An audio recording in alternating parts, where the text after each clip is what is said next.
नमस्कार, बहुत स्वागत है। आप देख रहे हैं जेकेएलएच प्राइम टाइम। मैं हूं आपके साथ अबू हुरैरा। जम्मू कश्मीर में विधानसभा चुनाव कब कराए जाएंगे, ये बड़ा सवाल है। इस पर शुक्रवार को चुनाव आयोग ने जवाब दिया। मुख्य निर्वाचन आयुक्त राजीव कुमार ने कहा कि निर्वाचन आयोग जम्मू कश्मीर में जल्द से जल्द चुनाव कराने के लिए पुरअज़्म है, प्रतिबद्ध है और किसी भी आंतरिक या बाहरी शक्ति को पोल प्रोसेस या इलेक्शन प्रोसेस प्रभावित करने की अनुमति नहीं दी जाएगी। राजीव कुमार ने जम्मू में संवाददाता सम्मेलन को संबोधित करते हुए कहा कि जम्मू कश्मीर में सभी दल विधानसभा चुनाव कराने का पुरजोर समर्थन कर रहे हैं और क्योंकि सुप्रीम कोर्ट का डायरेक्शन भी है कि 30 सितंबर से पहले चुनाव कराए जाएं, तो ऐसे में अब इलेक्शन कमीशन ने भी जम्मू कश्मीर का दौरा किया है और इस बात की यकीन दहानी कराई है कि जल्द से जल्द जम्मू कश्मीर में चुनाव कराए जाएंगे। आज इलेक्शन कमीशन के इस दौरे और इलेक्शन कमिश्नर की यकीन दहानी को जम्मू कश्मीर की सियासी पार्टियां किस तरह से देखती हैं, आज इसी पर हम चर्चा करेंगे जेकेएलएच प्राइम टाइम में।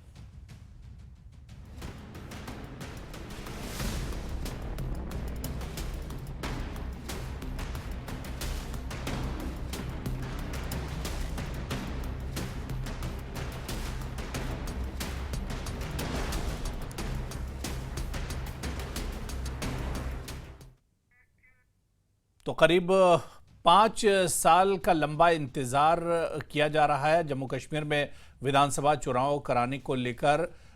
ऐसे में किस तरह से सियासी पार्टियां इस दौरे को देखती हैं, ये बहुत खास मेहमान मेरे साथ जुड़ रहे हैं। बहुत जल्दी अपने मेहमानों का आपसे इंट्रोडक्शन और तारुफ करा देता हूं। मेरे साथ एडवोकेट मुजफ्फर इकबाल खान साहब, सीनियर लीडर है जम्मू कश्मीर नेशनल कॉन्फ्रेंस है, वो हमारे साथ इस चर्चा में जुड़े हुए हैं।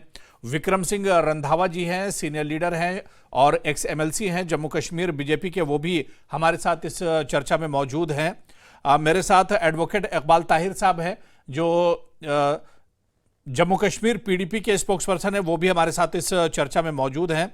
और मेरे साथ एक और बहुत खास मेहमान रविंदर शर्मा जी, जो सीनियर वाइस प्रेसिडेंट हैं जम्मू कश्मीर कांग्रेस से और इलेक्शन कमीशन का जो डेलीगेशन आया था उस मीटिंग में भी आप शामिल रहे थे। सभी मेहमानों का बहुत इस्तकबाल है, बहुत स्वागत है न्यूज़ 18 जेकेएलएच में। मैं रविंदर शर्मा जी आपसे ही शुरुआत करना चाहूँगा।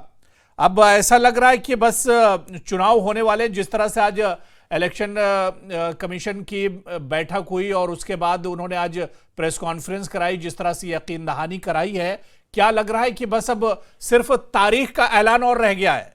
रविंदर शर्मा जी, इस चीज का हम इंतजार करते हैं। कल आप इलेक्शन कमीशन से श्रीनगर में मिले थे और हमने कहा कि 30 सितंबर से पहले जी हम नहीं, तकरीबन जम्मू कश्मीर की सारी जनता चुनाव चाहती है जी, इसलिए हमने स्पष्ट तौर पे उनको कहा। बाकी जो चीजें हमने कही उनका भी आज उन्होंने जिक्र किया।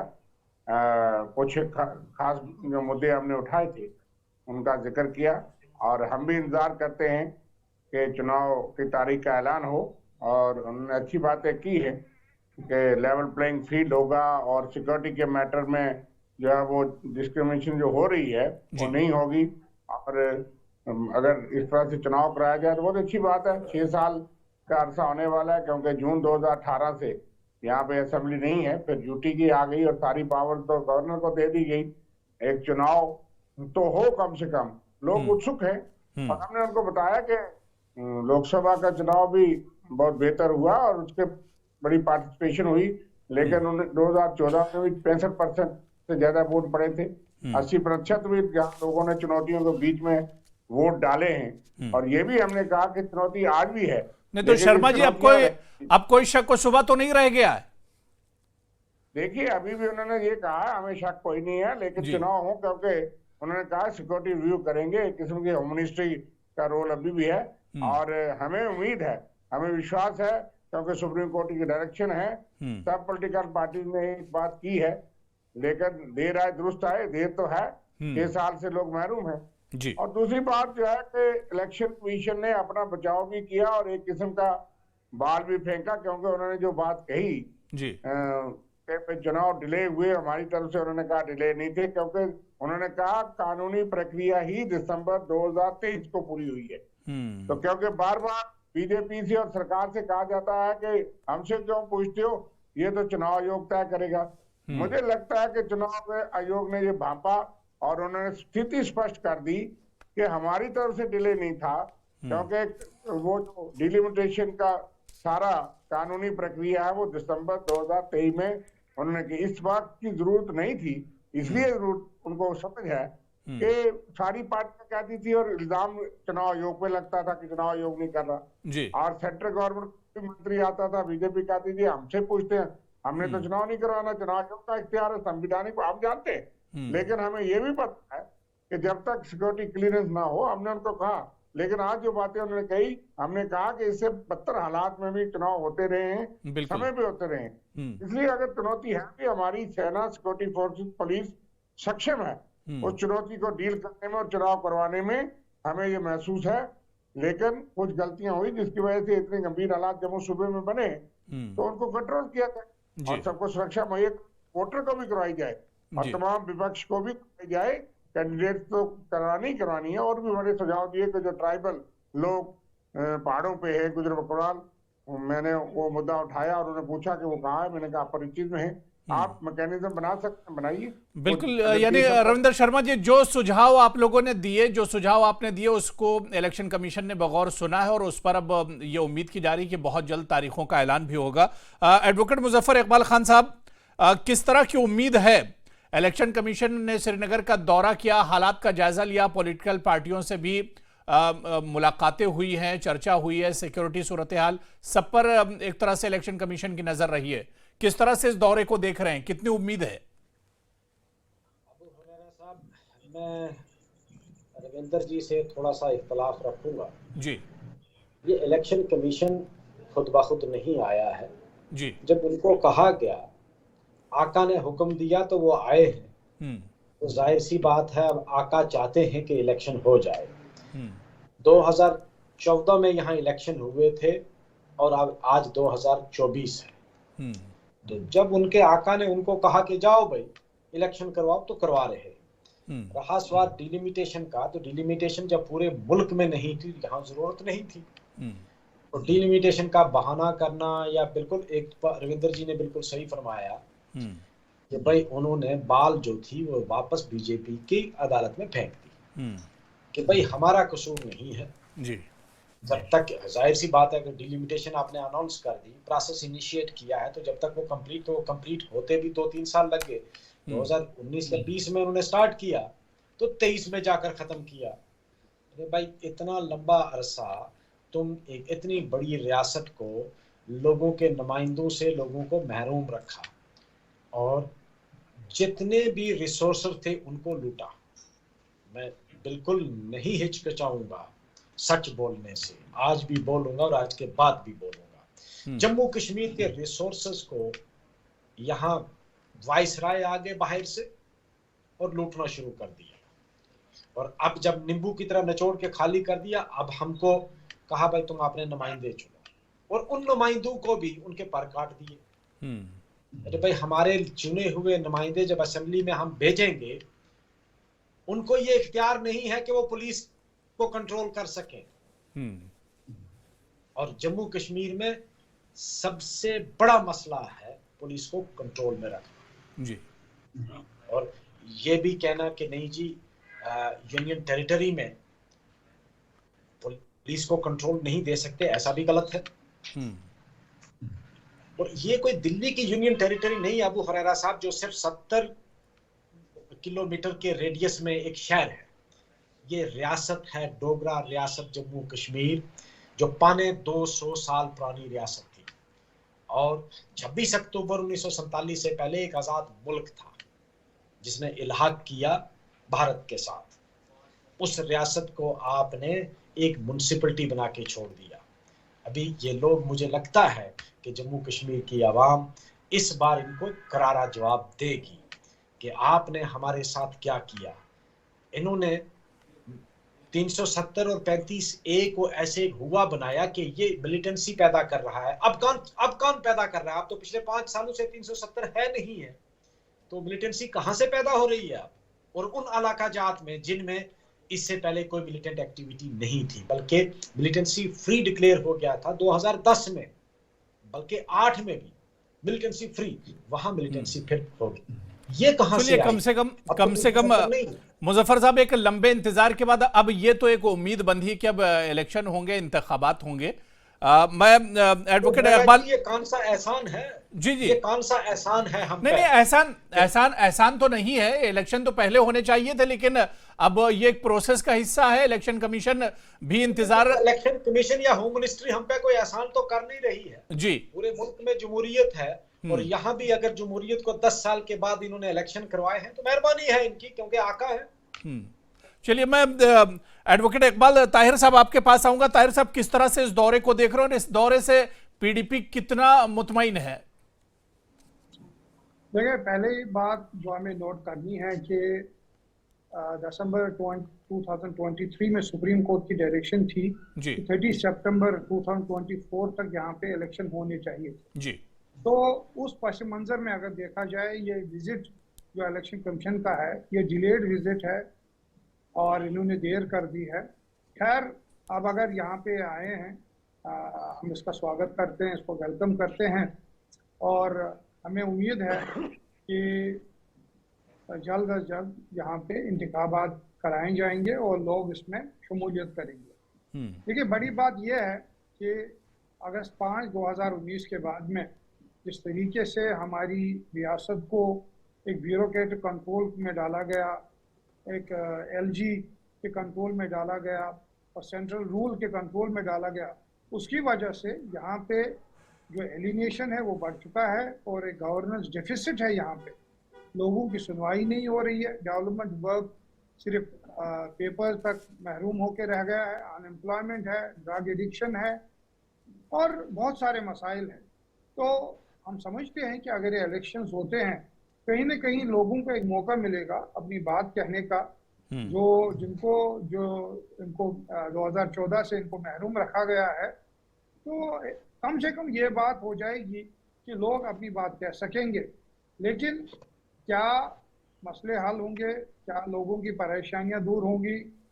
हमने देखा है जिस तरीके से इन्होंने जो कोड ऑफ बिजनेस रूल्स हैं उनको, कंडक्ट ऑफ बिजनेस रूल्स को जिस तरीके से इन्होंने हालिया तरीके से अमेंड किया है जी। और जहां से जो एडिशनल कंट्रोल है, जो एडिशनल डिस्क्रिशन है पुलिस को लेकर, पब्लिक ऑर्डर को लेकर, लॉ ऑफिसर्स को लेकर और भी दीगर उमूर को लेकर जिस तरीके से इन्होंने एलजी इंतजामिया के हाथ में दिया है, कहीं ना कहीं एक मैसेज ये जाता है कि जो यहाँ की असेंबली है उसको, उसके पावर्स को ये बड़ा कर्टेल कर रहे हैं और उनको एक तरीके से म्यूनिसिपैलिटी में कन्वर्ट किया है। तो ये दिखाता है जो सेंट्रल गवर्नमेंट है, जो बीजेपी की गवर्नमेंट है, ये इनसिक्योर हैं और इनको ये डर कहीं ना कहीं सता रहा है कि अगर जो यहाँ की असेंबली है उसके पूरे पावर्स रहेंगे तो पता नहीं यहाँ पे कौन सा इंकलाब आएगा और किस तरीके से जो इनका एक नैरेटिव है उसको धचका पहुंचने वाला है। विक्रम सिंह रंधावा जी, जी अच्छी बात है अगर यहाँ इलेक्शन होते हैं तो अच्छी। जी जी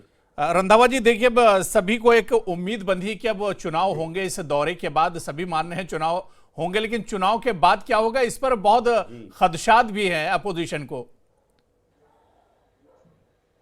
जी देखिए, हम तो शुरू से अबू भाई कहते आए हैं कि चुनाव जम्मू कश्मीर में कब करवाने हैं ये इलेक्शन कमीशन का प्रेरोगेटिव है जी, और उसी प्रेरोगेटिव के तहत इलेक्शन कमीशन ने हर चीज को चैनलाइज किया है जी। लोकसभा के इलेक्शनों के बाद इमीडिएटली जम्मू कश्मीर के चुनावों की तैयारी मुझे लगता है शुरू हो गई थी। वोटर्स को लेकर जो एक मुहिम छेड़ी गई कि वोटर्स में कुछ लिस्ट में कुछ तुष्टिकरण करना है और कुछ नए वोट जो ऐड करने हैं, वो एक्सरसाइज आज शायद उसका लास्ट डे है जी। और मुझे लगता है कि एक पॉजिटिव सोच के साथ हम लोगों को सोचना चाहिए। लेकिन अब मैं ये जो कश्मीर सेंट्रिक पॉलिटिकल पार्टीज के लोग हैं, इनकी मैं मजबूरी को समझ सकता हूँ, क्योंकि ये लोग लिटरली हाशिए पे आ चुके थे सत्ता से बाहर रह के। इन लोगों ने देश की आज़ादी के बाद से लेकर जम्मू कश्मीर को अपनी विरासत समझ रखा था, जैसे बाप दादाओं की जगीर है, प्राइवेट लिमिटेड कंपनी है, इसको जिस तरीके से मर्जी चलाएंगे, देश का पैसा लूटेंगे और जम्मू कश्मीर को अपने हिसाब से डिक्टेट करेंगे। अब जम्मू कश्मीर धारा 370 हटने के बाद मेन स्ट्रीम से जुड़ा है, जबकि ये सबको पता है कि जम्मू कश्मीर की चाहे रीजनल पार्टीज हो, चाहे कांग्रेस एडेड सरकारें रही हो, हम हमेशा केंद्र के आके कटोरा लेके खड़े रहे हैं। हमारे अपने सरमाए तो हुए ही नहीं। आज इनको लग रहा है कि हमारा सरमाया जो है बाहर चला गया, तो 2014 से पहले तक कितने सरमायों के बलबूते पे जम्मू कश्मीर की रियासत चलती थी? तब भी तो जो पैसा केंद्र से आता था, सैलरीज तक हमारी केंद्र की सरकार जो भी होती थी केंद्र में, वो जम्मू कश्मीर को देती थी। तो फिर भी उसके बावजूद भी हम पॉजिटिव नोट के साथ सोचना लेकिन चाहिए। रंधावा जी अपोजिशन ये तो कह रहा है कि जो बचा कुचा था वो भी आपने चुनाव से पहले ले लिया, जो पावर सरकार के पास होती थी वो भी एलजी को दे दी गई है। जी ऐसा नहीं है अभी, क्योंकि हमें ये भूलना नहीं चाहिए कि हम एक यूटी के बशिंदे हैं। अब ये जब स्टेट के अंदर बदलेगी तब पावर्स वापस आ सकती है, और यूटी के अंदर एलजी को एक पावर्स रहती है, उसी के अधीन जो पावर है वो दी गई है, कोई एक्स्ट्रा ऑर्डिनरी पावर्स नहीं दी गई है। आप जनता के बीच में जाओ, जनता आपको अधिकतम मात्रा में जितवा के भेजती है, तो देख लेते हैं दूध का दूध। मुजफ्फर इकबाल साहब कुछ कह रहे हैं। जी मुजफ्फर इकबाल साहब कुछ पूछना चाह रहे हैं। रंधावा साहब से अरे वो बीच में क्यों पूछेंगे? पहले मुझे बोलने दीजिए ना। क्यों बोलते हैं? जब मैं उनके बीच में नहीं बोला तो वो मेरे बीच में क्यों बोलेंगे? डोगरा स्टेट हमारी खत्म हो गई, हमारी एम्प्लॉयमेंट यहाँ से खत्म हो गई। और डोगरा फेस तो अब जब मुजफ्फर साहब अब जब तलवार सिर पे लटक रही है तो आपको डोगरा बेस याद आ रही है। पहले आप कश्मीरी कहाँ मानते थे डोगरा बेस को? फिर आप तो डोगरा रूलर्स को मानने को कभी तैयार ही नहीं हुए कि डोगरा रूलर्स हुए हैं कभी। आपका उड़ी हाइडल प्रोजेक्ट आप वापस कर दो हमें, हम खुद तो भैया 14 से पहले तक क्यों नहीं लिया? फारूक अब्दुल्ला 3 बार मुख्यमंत्री रहा तो क्यों नहीं लिया? 14 के बाद आपको याद आया कि उड़ी हाइडल प्रोजेक्ट आपने लेना है। एग्रीमेंट ही चेंज कर दिया पूरा आपने, उस एग्रीमेंट को। मुजफ्फर साहब मेरा आपसे निवेदन है, आपने जुडिशियल सेटअप को एंजॉय किया है। इकबाल ताहिर जी आ रहा हूं। ये बड़ा ज्यादा पॉलिटिकल सिनेरियो आपका है नहीं। आप शर्मा जी मैं भी आ रहा हूं आपके पास। कहीं से चुनाव जीत के आइए, आप कहीं से चुनाव जीत के आइए तो अपने आप पता लग जाएगा हम कहाँ खड़े। लोग जो हैं वो नुक्कड़ कॉर्नर में डिस्कस कर रहे हैं कि ये कौन सी यूटी है और कौन सी रियासत है। ये वही रियासत है जिसको महाराजा ने बनाया था, ये वो रियासत है या ये कोई और? चलो शुक्र है नेशनल कॉन्फ्रेंस के लोगों ने माना है कि ये रियासत महाराजा ने बनाई है, नहीं तो आप तो इसको शेख अब्दुल्ला की प्रॉपर्टी कहते थे। अरे भाई कोई किसी की प्रॉपर्टी नहीं, यहाँ अब जमहूरियत तलवार सिर पे लटकी है तो आपने इसको माना कि ये महाराजा की रियासत है। अब किसकी प्रॉपर्टी? आप तो आपकी भी नहीं, आप भी अगर एमएलए बन के आओगे तो आपको तो यहाँ कोई पावर ही नहीं है। ये जम्मू कश्मीर कश्मीरियत से भरी हुई और ऋषि मुनियों की धरती है। ये आज भी ऋषि मुनियों की धरती रहेगी। ये आज भी मैं आपको बता दूं, ये डोगरों की रियासत थी। ठीक है, मैंने मुजफ्फर साहब, रंधावा जी मैंने समय दे दिया। मैं रविंद्र शर्मा जी जिस तरह से यहाँ पर अभी रंधावा जी कह रहे थे कि अब ये यूटी तो हमेशा रहेगी नहीं, अब चुनाव होंगे उसके बाद स्टेट का दर्जा मिलेगा, और जब स्टेट हुड मिल जाएगा तो उसके बाद तो फिर वही जो पावर है सरकार की तो वापस मिल जाएंगे, फिर इसमें परेशान होने की जरूरत क्या है? पहली बात ये है जी, एक बात मैं परेशान इसलिए हो रहे हैं क्योंकि इनको सेंस ऑफ इनसिक्योरिटी है कि लोगों ने वोट इन पर डालना है कि नहीं डालना है। जी ऑब्जेक्शन कर रहे थे, बोलना नहीं चाहिए। मैं कहता हूँ कि जम्मू रीजन का, अब मुजफ्फर साहब बोलते रहेंगे डिबेट होगा। जम्मू रीजन का हर कोई बाशिंदा अपने आप को डोगरा कहलाता है, चाहे हिंदू है, मुस्लिम है, सिख है, ईसाई है, उसमें मुजफ्फर साहब चाहते हैं। लेकिन यह कि बहुत सी बातें हैं वो बात अलग है। लेकिन यह है कि पहले कहा कि भाई यूटी बनाने का फायदा तो बता दें कि जो आतंकवाद खत्म हुआ था वो ताजा हो गया। यहाँ का ट्रेड, यहाँ का ट्रांसपोर्ट, यहाँ का कारोबार और अनएम्प्लॉयमेंट हाईएस्ट है, 17% है। जिन स्टेटों को इन्होंने सरकार बचाने के लिए बजट पेश किया, बिहार और आंध्र प्रदेश को दिया, वहाँ 12% 6% है। इस जम्मू कश्मीर के आपके दावे बहुत हैं, लेकिन 84,000 करोड़ के आप कहते हैं मेमोरेंडम अंडरस्टैंडिंग हुई, 2518 करोड़ रुपए आपके इन्वेस्टमेंट हुई। हॉस्पिटलिटी सेक्टर में सिर्फ 89 करोड़ रुपया, 79 करोड़ रुपया इन्वेस्टमेंट हुई। तो अनएम्प्लॉयमेंट सबसे हाईएस्ट क्यों 45 साल की है? क्योंकि जो बातें आपने कही थी कि तोड़ने से बहुत बड़ा इन्वेस्टमेंट होगा, इन्वेस्टर आएंगे, तरक्की होगी, और ये तरक्की तो पहले भी होती रही। फैक्ट्रियां यहाँ लगती रही, चनाब टेक्सटाइल है, HMT है, कौन सी पाबंदी थी? 90 साल तक आप लीज दे सकते थे। और यहाँ प्राइवेट सेक्टर रहा, लेकिन आतंकवाद और यहाँ के हालात के मुताबिक वो नहीं आए। आज आप कागजों में रंधावा जी से इसका जवाब लेंगे। मैं इकबाल ताहिर साहब भी कुछ कहना चाह रहे थे, उनका सवाल भी ले लेता हूँ। फिर रंधावा जी दोनों लोग का जवाब दे देंगे। इकबाल ताहिर जी, इकबाल ताहिर जी। यहाँ रेत बदली भी लूट लिया, शराब के अड्डे बन गए, जैसे क्या उपलब्धि है? जैसे हमारे ऊपर एहसान हो रहा है इलेक्शन कमीशन का कि वो यहाँ पे इलेक्शन करेंगे।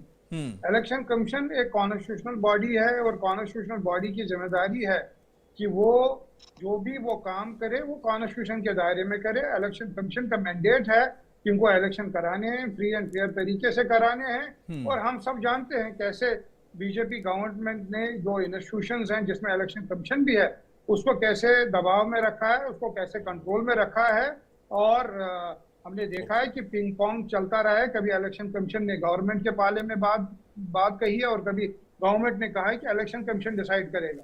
सच बात यह है कि यहाँ पे हमें डिलिबरेटली इलेक्शन से महरूम रखा गया है। पार्लियामेंट इलेक्शन अब तो इलेक्शन कराए जाएंगे ना। अब देखिए, महरूम रखा जितने दिन तक रखा, महरूम रखा ठीक है, पिछले 5 साल इलेक्शन नहीं हुए। इनको रोने की आदत हो चुकी है, इनको रोने दीजिए। जब होंगे तब इनको कश्मीरी हुक्मरानों को रोने की आदत है, इनको रोने दीजिए। यहाँ पे म्यूनिसिपैलिटी के इलेक्शन हो रहे हैं, ना पंचायत के इलेक्शन हो रहे हैं, जिसका ये बड़ा सारी दुनिया में म्यूनसिपैलिटी के भी करवाएंगे, चिंता मत करो ताहिर साहब, म्यूनसिपैलिटी के भी करवाएंगे। 18 में वो हमने ही करवाए थे। रखा है क्योंकि इनको चाहिए, इनको यहाँ पे पूरा कंट्रोल चाहिए। वो अपनी ब्यूरोक्रेसी और जो बाहर के ऑफिसर्स हैं उनको यहाँ लगाकर ये कंट्रोल एंश्योर करें। चलिए, अब रंधावा जी जवाब दे रहे हैं, रंधावा जी जवाब दे रहे हैं। जी जी, उससे उस समय न कश्मीर सफर करे बल्कि जम्मू देखिए, इनकी जो सेंस ऑफ इनसिक्योरिटी है वो हम बेटर फील कर सकते हैं। अब इम्तिहान की घड़ी आ गई है तो इनको सेंस ऑफ इनसिक्योरिटी दिख रही है। ये पहले इंडी अलायंस था, अब डॉक्टर फारूक अब्दुल्ला ने कांग्रेस को भी शंट कर दिया, पहले पीडीपी को शंट किया था।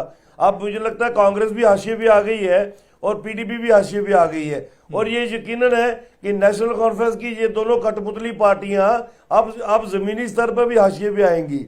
अलबत्ता चुनाव कमीशन अपना प्रेरोगेशन का इस्तेमाल करते हुए चुनाव घोषित करेगा। भारतीय जनता पार्टी पूरी तरीके से चुनावों में जाने के लिए तैयार है।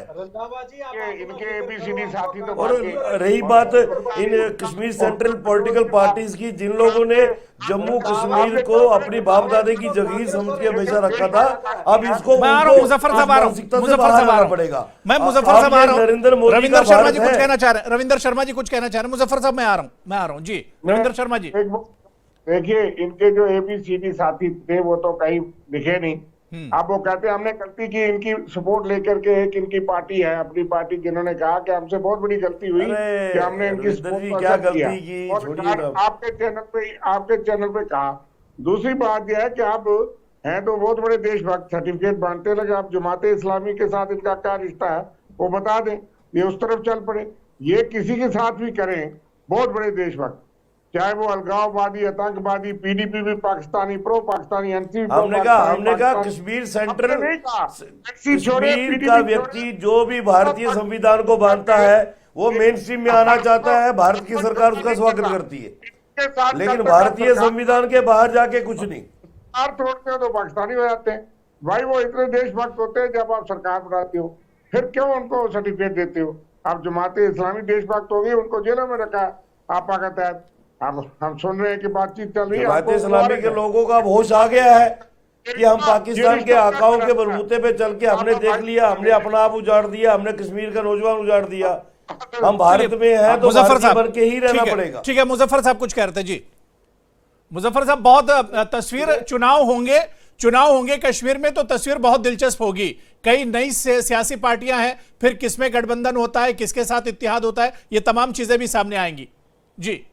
रंधावा साहब की अलायंस सारे पोस्ट पोल ही होंगे, प्री पोल कोई अलायंस नहीं होगा। एक शेर याद आया जी, मुझे एक शेर याद आया, इरशाद। वो एक शेर है कि तुझे क्यों फिक्र है ए गुल दिले सद चाक बुलबुल की, तू अपने गरीबों के चाक को रफू कर।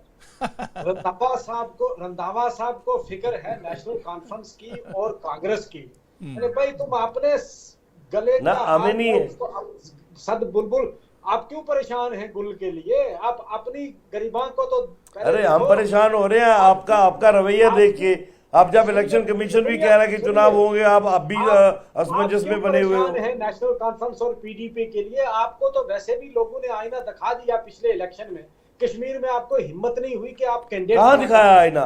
हमने 2 सीटें लड़ी, दोनों सीटें हमने जीती हैं। 2 सीटें नहीं लड़ी आपने, 5 सीटें लड़ी। हमारा 100% रिजल्ट है। कैंडिडेट थे, आपके कैंडिडेट थे, बारामूला में आपका कैंडिडेट था, सेंट्रल कश्मीर में आपका कैंडिडेट था, आपका कैंडिडेट बुखारी साहब का यहाँ भी था। चलिए, वो आपको लगता होगा तो मुझे क्यों, आपने तो भाई कंपेन की उनकी, आपके प्रेसिडेंट साहब ने उनकी कंपेन की और सबकी जमानत जब्त हुई। तो आप सुकड़ गए हो, आप सिर्फ यहाँ, तो यहाँ से भी आप देखिए, उठाने वाले हो। उन्होंने नरेंद्र मोदी जी की सरकार की सोच के अंदर अपनी सोच में लाई, तो हमने उनको आउटसाइड से सपोर्ट दी कि ठीक है आप चुनाव लड़ो, हम बाहर से सपोर्ट करते हैं आपको। ये सोच थी कि कमल का फूल पूरे जम्मू कश्मीर में खिलेगा। और क्या हुआ उमर अब्दुल्ला का? आपके चीफ मिनिस्टोरियल कैंडिडेट को ही लोगों ने घर बिठा दिया। 2 सीटें हमने यहाँ जीती। चलिए, लेकिन अब कम से कम जम्मू कश्मीर की जो पार्टियां हैं उनमें अब एक तरह से यकीन तो हो रहा है कि अब चुनाव होंगे, और तैयारियां तो सबने पहले से शुरू कर दी हैं। जिन्हें यकीन नहीं भी था वो भी तैयारियों में जुटी हुई थी, लेकिन अब सभी एक तरह से सभी को यकीन हो गया, और हम भी यही उम्मीद करते हैं कि जल्द से जल्द जम्मू कश्मीर के चुनाव हो और इसकी तारीखों का ऐलान होना चाहिए और जम्मू कश्मीर के लोगों को चुनी हुई सरकार मिलनी चाहिए। बहुत बहुत शुक्रिया हमारे साथ जुड़ने के लिए, अपना कीमती वक्त देने के लिए एडवोकेट मुजफ्फर इकबाल खान साहब, विक्रम सिंह रंधावा जी, इकबाल ताहिर साहब और रविंदर शर्मा जी, सभी का बहुत बहुत शुक्रिया चर्चा में जुड़ने के लिए। तो जेकेएलएच प्राइम टाइम में आज फिलहाल इतना ही। नमस्कार।